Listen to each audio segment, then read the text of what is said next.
Medical Assistance Program provided a lifeline and helped ease the burden of overwhelming medical expenses for over 127,984 Filipinos.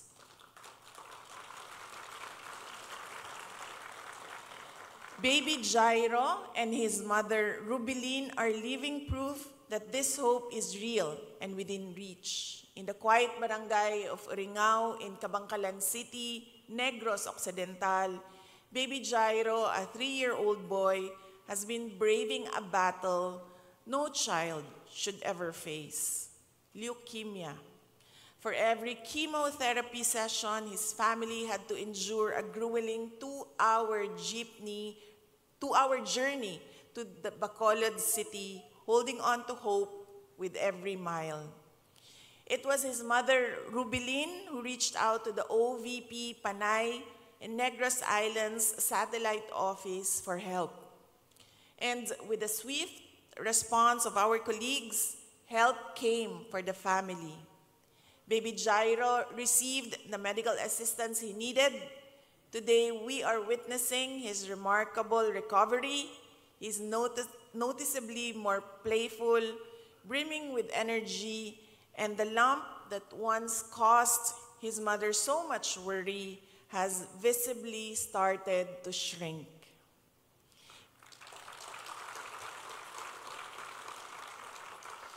Isa lamang si Baby Jairo sa libo-libong Pilipinong naabot ng ating programa sa pamamagitan ng ating mga satellite offices.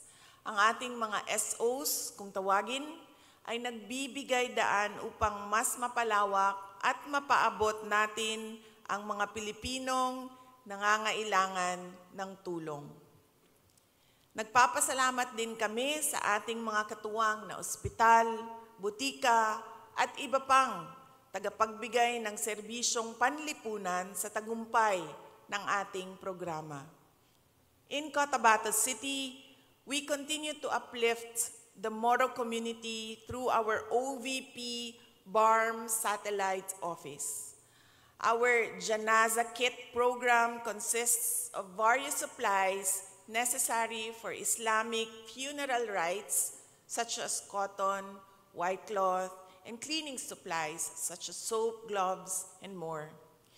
We were able to provide 50 kits in 2024 and 21 more in the first quarter of 2025 to bereaved Muslim families. Sa panahon ng matinding dalamhati, ang ating Burial Assistance Program ay nagbigay ng agarang tulong pinansyal sa 25,495 na pamilyang Pilipino. Alam namin na importante para sa atin ang magbigyang galang at marangal tayong makapagpaalam sa ating mga mahal sa buhay. Meanwhile, the Magnegosyo Taday program has blossomed into a transformative initiative that made a meaningful impact on 463 individual beneficiaries and 9 organizations, reaching a combined total of 1,003 individuals with entrepreneurial dreams. Mula sa isang simpleng pangarap, gayon ay isa ng matagumpay na agripreneur si Margie mula sa Barangay Buyuan, Legazpi City. Dahil sa ating MTD program na ibinahagi ng ating OVP Bicol Satellite Office, pinasok ni Margie ang pagtatanim ng lettuce. Mula sa pagbebenta ng 500 cups ng lettuce seedlings hanggang 1,000 cups ng lettuce seedlings kada buwan, supplier na rin siya ng isang kilalang supermarket sa Legazpi City. Pangarap ni Marge na mapalago ang kanilang negosyo at sinimulan nila ito sa pagtatanim ng mga bagong produkto at ng livestock production.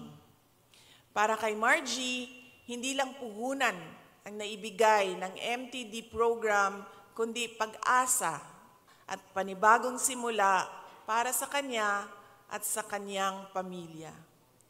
Panibagong pag-asa rin ang hudyat ng MTD program sa agripreneurial group na binuo ng 10 former rebels mula sa Malaybalay City, Bukidnon.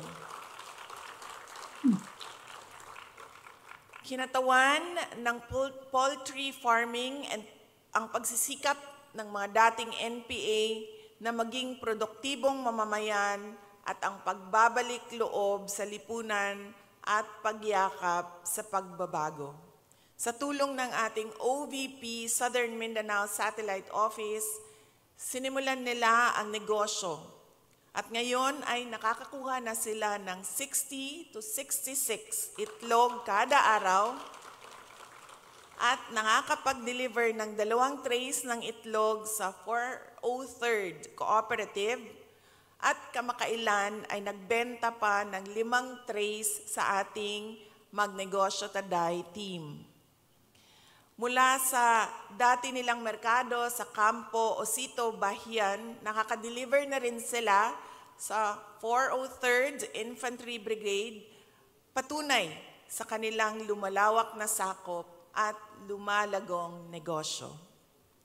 Ang Libreng Sakay Program our Libreng Sakay Program has also assisted over 1 million passengers in 2024. Layon ng inisyatibong ito na makatulong sa pampublikong transportasyon sa Metro Manila, Cavite, Bacolod, Cebu at Davao upang matugunan ang pangangailangang pang-ekonomiya ng mga pasaherong Pilipino, lalo na tuwing oras na dagsa ang mga tao sa kalsada. Bilang bahagi ng aming layunin na mapalawak ang serbisyo para sa mas maraming Pilipino, pinalalakas pa natin ang Libreng Sakay Program sa tulong ng ating bagong katuwang, ang Kudos Trucking. 2 dagdag na bus ang inilaan para sa bagong mga ruta. Noong August 2024, inilunsad natin ang ruta sa PITX to Naik, Cavite, at ngayong Hunyo, sinimulan na rin ang libreng sakay para sa araw-araw na commuters sa Tacloban City at mga karating na lugar. This year, through strong collaboration with our local government partners and swift coordination with emergency response teams, our disaster relief operations provided timely and life-saving support to 92,568 families affected by crises across the country. Between May 2024 and April 2025, our Kalusugan food trucks, our mobile kitchen on wheels were deployed 19 times to key locations in Quezon City, Cebu, and Davao. These missions delivered more than just hot meals. They brought comfort and care to the front lines, serving a total of 3,914 freshly prepared meals to the brave men and women in uniform. Firefighters from the Bureau of Fire Protection who risked their lives battling blazes. Police officers from the Philippine Hindi, ayaw ko sabihin kasi PNP ito si Tori. Police officers from the Philippine National Police.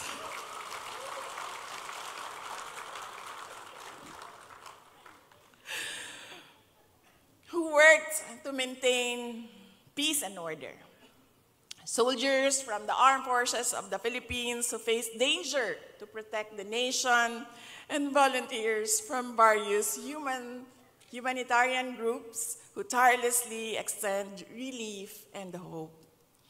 Each meal was a small token of gratitude from the Office of the Vice President for their unwavering courage, sacrifice, and dedication to keep our communities safe even in the darkest of times. Bilang pagtugon sa pangangailangang labanan ng gutom at alagaan ang kapakanan ng bawat Pilipino, na mahagi ang ating opisina ng tulong sa pamamagitan ng pamimigay ng food bags sa mahigit 146,000 beneficiaries sa ilalim ng Relief of Individuals and Indigents in Crisis and Emergencies Program. Ang bawat bag ay naglalaman ng bigas, delata at iba pang pangunahing pagkain na naihatid sa mga pamilya ng nakaranas ng baha, sunog at iba pang matinding pagsubok. Ito ay naging paraan natin para mabigyan sila ng agarang tulong at pag-asa sa panahon ng pangangailangan. This year, our Pansarap project also delivered nutritious buns to over 13,000 students in vulnerable communities, supporting their growth and learning. Bilang isang ina, naiintindihan kong ang kalusugan at edukasyon ng ating mga anak ang ating pangunahing prioridad. Kung kaya't layunin namin sa OVP na matulungan natin ang mga batang matamlay sa klase dahil sa malnutrisyon o kawalan ng sapat na sustansya. Hangad naming maging katuwang ng mga magulang at pagpapalaki ng malulusog, matatalino at masisiglang kabataan. From May 2024, we distributed 199,686 school bags to eager learners, each bag carrying more than just supplies, but hope and encouragement. We also grew 301,355 trees alongside communities, nurturing not only our environment, but also cultivating in them a deeper sense of responsibility as stewards of nature. Sa pamamagitan ng pagbabago, A Million Learners and Trees campaign, ipinapaalala natin kung gaano kahalaga ang edukasyon, kalusugan at pangangalaga sa ating kapaligiran, sa ating pagharap sa hamon ng nagbabagong klima at mga susunod pang henerasyon. Ngayong taon, buong pagmamalaki naming ipinapakilala ang bagong disenyo ng mga pagbabago bags, mga disenyo na sumasalamin ng ating layunin na maghatid ng pag-asa sa bawat batang makatatanggap nito at sa advokasiyang mahalin at pangalagaan ang kalikasan. Ang ating bagong disenyo ay hango sa prequel ng libro na Isang Kaibigan na hanggang ngayon ay hindi pa po nasusulat. Nauna na lang po yung bag. Mula noong 2022, nakapamahagi na tayo ng kabuuang 463 pagbabago bags kung saan nangunguna ang ating OVP Panay and Negros Island Satellite Office na nakapagbigay ng 45,343 bags. Kaugnay nito, ikinagagalak ko ring ibahagi na sa ilalim ng ating tree planting program, nakapagtanim na tayo ng 867,294 na punong kahoy simula noong 2023. Malapit na po natin maabot ang ating pangarap na 1 milyong puno mula sa Office of the Vice President. Nangunguna rito ang OVP Central Office na nakapagtanim ng 257,200 na mga puno. Kaunting hakbang na lamang at mararating na natin ang ating layunin na makapagtanim ng 1 milyong puno para sa kapakanan ng kalikasan at sa mga susunod pang henerasyon. Sa layuning mabigyan ng pagkakataon ang mga kabataan na maranasan ang mga tungkulin at responsibilidad ng isang pangalawang Pangulo. Inilunsad din natin ang You Can Be VP program. Nitong nakalipas na taon, kasama ko sa Malaysia si Elise, isang mag-aaral mula sa Pampanga at isa sa 5 napiling kabataan sa buong bansa na naging bahagi nitong ating programa. Magkasama kaming dumalo sa isang mahalagang aktibidad na inilunsad ng Southeast Asian Ministers of Education Organization Council o SIMEO. Ikinagagalak kong ibahagi na nakapagtapos na ng senior high school si Elise with honors mula sa Santa Cruz Integrated High School ng Lubao, Pampanga. Kwento niya na naging daan ang You Can Be VP program upang magkaroon siya ng kumpiyansa sa sarili at ipagpatuloy ang pangarap niyang kumuha ng kursong Public Administration. Kasama ko rin noong nakaraang Marso ay si Shara May, na ngayon ay isang upcoming grade 10 student mula sa Las Navas National High School sa Northern Samar, sa aking opisyal na pagbisita sa Cambodia. Una ko siyang nakilala noong binisita natin ang kanilang paaralan noong nakaraang taon. At ngayon, bilang ika-5 kalahok ng ating programa, naging bahagi siya ng mga mahalagang pagpupulong, pagbisita sa mga paaralan, at pakikipag-ugnayan sa mga leader ng Filipino community sa Cambodia. Sa kakalipas lamang na taon, pinangarangalan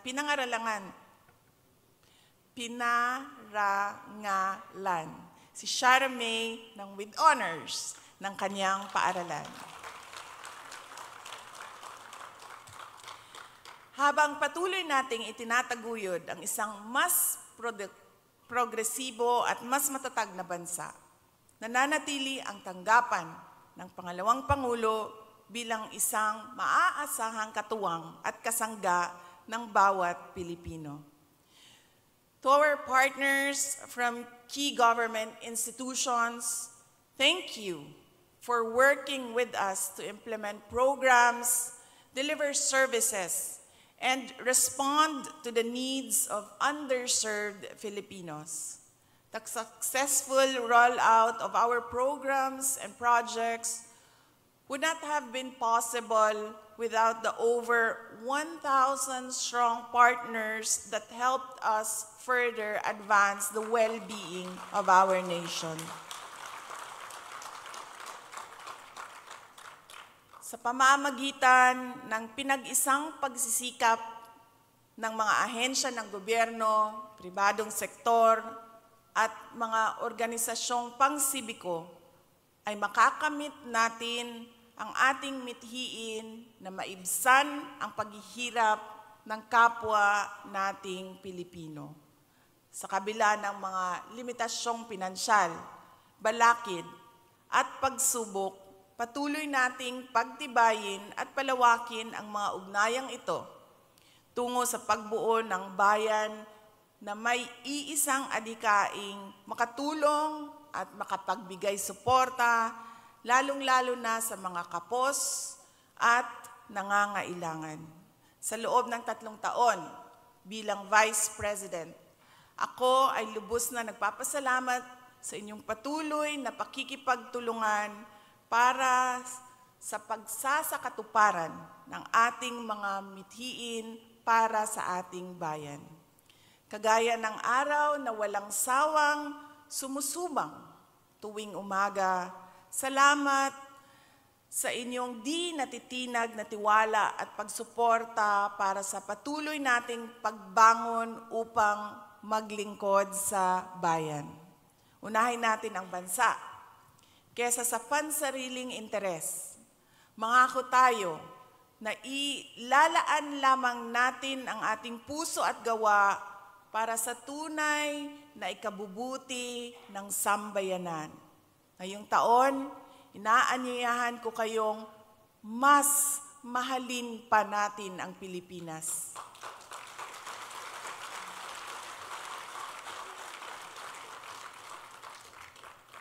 Mahalin natin ang Pilipinas dahil ito ay hindi lamang tahanan ng bawat Pilipino, kundi santuaryo ng ating mga pangarap. Mahalin natin ang Pilipinas dahil tayo ay iisa. Magkaiba man ang ating mga pinanggagalingan, tayo naman ay may parehong mithiin. Kapayapaan, kaunlaran, at katarungan. Mahalin natin ang Pilipinas dahil ang bawat isa sa atin ay may kapangyarihang magdala ng pagbabago sa pamamagitan ng tunay na malasakit, matibay na paninindigan, at matapang na pagkilos para sa Diyos, sa bayan, at sa bawat pamilyang Pilipino. Syukran.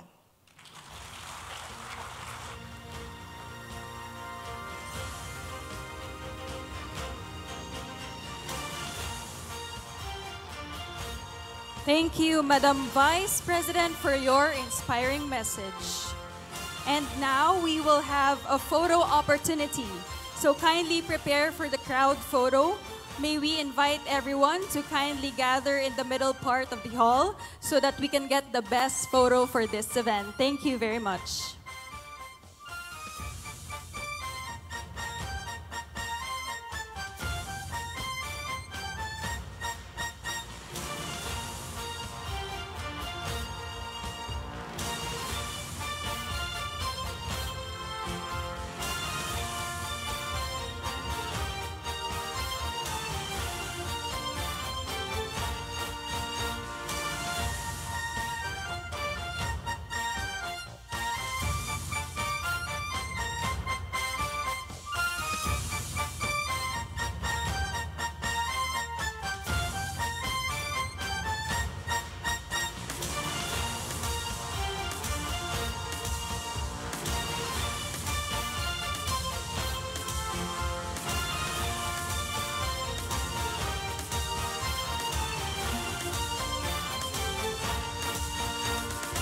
Thank you so much, everyone. You may now be seated.